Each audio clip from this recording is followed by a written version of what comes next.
Hey, what's up, guys? This is Jose over at EXP, and today I wanted to talk to you about your home search and about making sure that you're being very efficient so that you can make quick decisions on the house that you're looking for. Okay, and what I want to talk about today is when you find the home that you like, you have to be ready to make decisions. Okay. And the reason being is because of the way the market is, specifically the fact that it's a seller's market and properties are going to fly off the shelves very, very quick. Now, I don't want to sound like a sales guy that is rushing anybody to make any decisions to buy a house. But however, the reality is that properties are flying off the shelves very quickly. And for some of us, we may be constrained with time, excuse me, where we have to make a decision pretty quickly because maybe we're tied to a lease. And for some of us, we may not have to make decisions so quickly. Or for the investor, they're not as in a hurry to have to make any kind of decisions, right?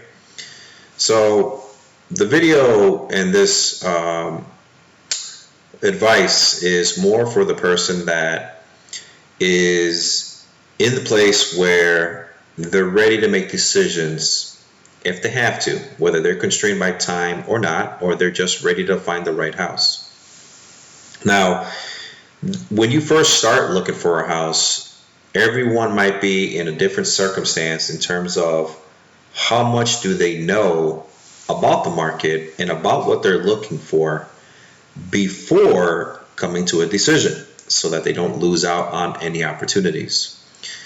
And a lot of times what we like to do specifically is we like to educate people about pretty much the whole process of buying a house, right? From financing, mortgages, but then more importantly about the home search, about what a person is looking for in terms of how many bedrooms, what area are they looking in. And then we grasp the idea of the type of house that they're looking for and any detailed features that are important to them. And we want to align it up to the reality of them achieving the payment that they're looking for or staying close to it, right? And at this time, we're in a consultation and we're meeting with our clients, our buyers in this case, and we are going over the reality if those options are available according to that type of payment that they're looking for, right?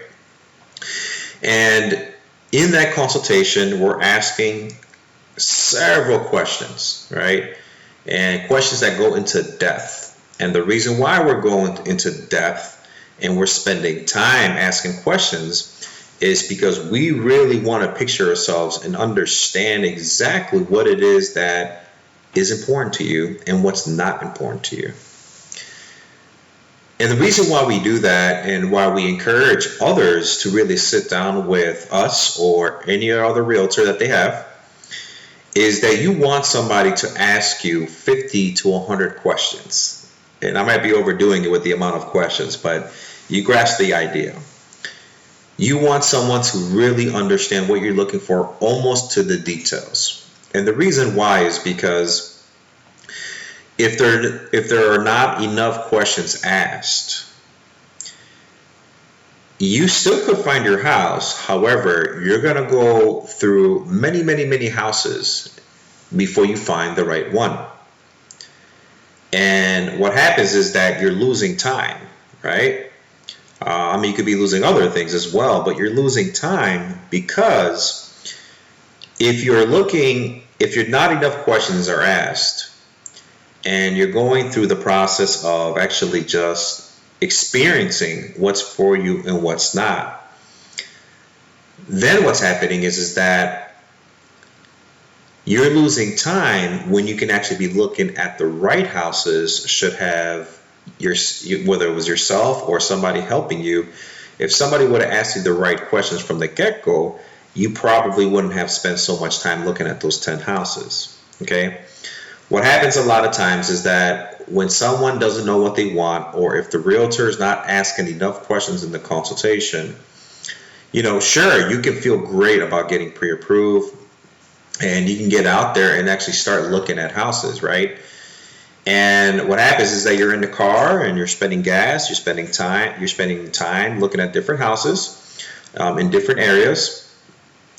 And excuse me, you look at 7 to 10 houses maybe on day one. Maybe you find something, maybe you don't.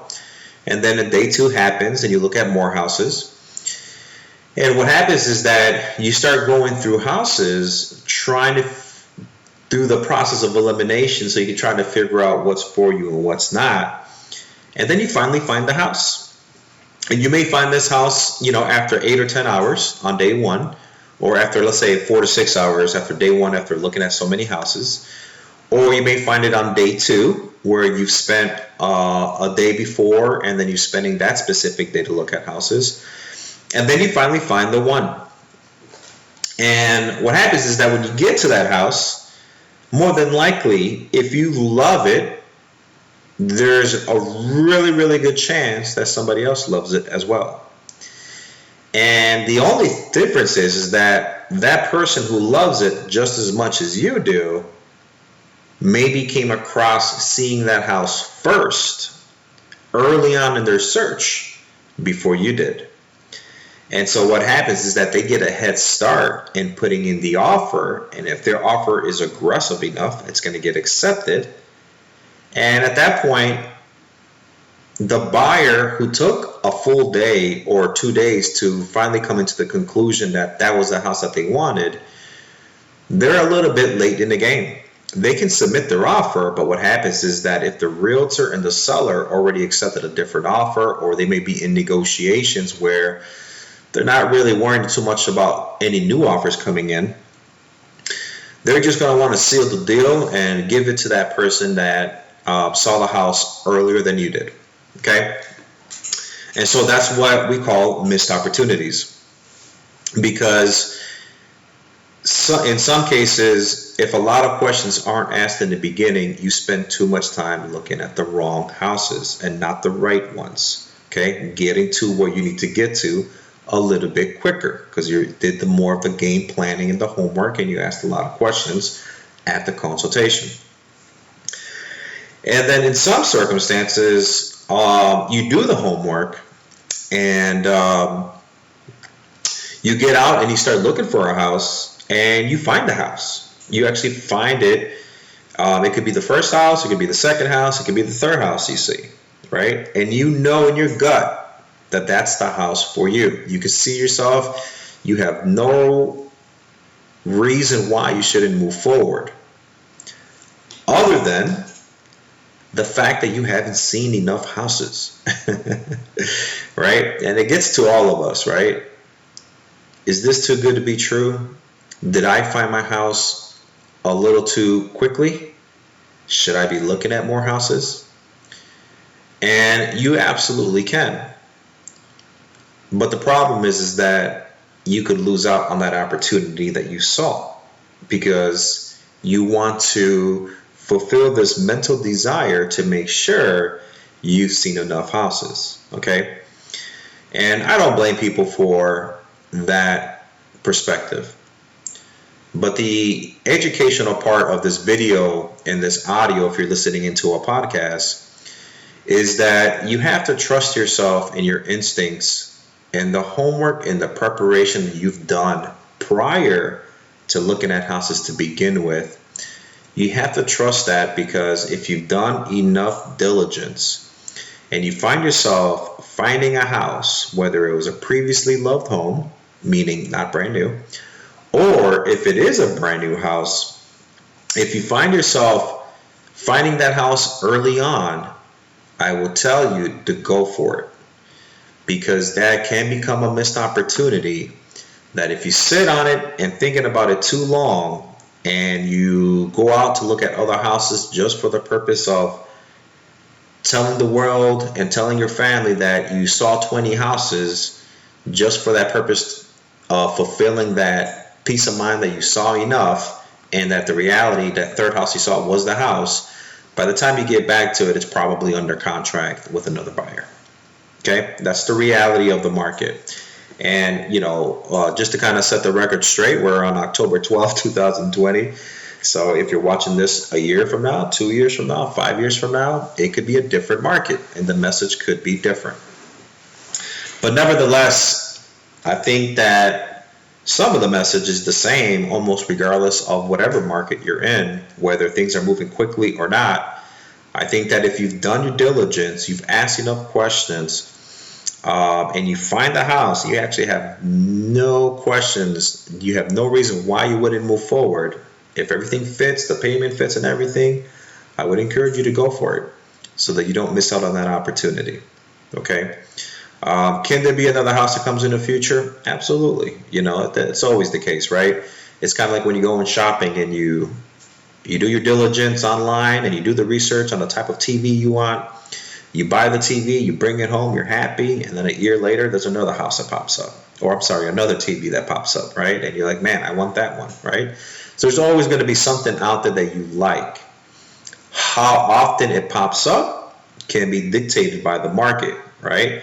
Right now, we're experiencing a shortage of properties. And the reason why we're experiencing a shortage of properties is because there's a desirability to find a house. There's a bunch of buyers out there on the market today that are looking for houses, and the reason why, other than the fact that they don't want to pay rent and a lot of those other reasons, is because the interest rates are at super duper record lows and people want to take advantage of that. Okay, so whether it's a new home or whether it's a resale property, if you feel like that's the home, if you feel like you've done diligence prior to even hitting the field to look at houses, and you feel at peace with that specific option where the financing is correct, the house is correct, the location is correct, I would urge you to move forward as soon as you can and put that home under contract and take it off the market, because if you don't, somebody else will, and they're going to do it a little bit quicker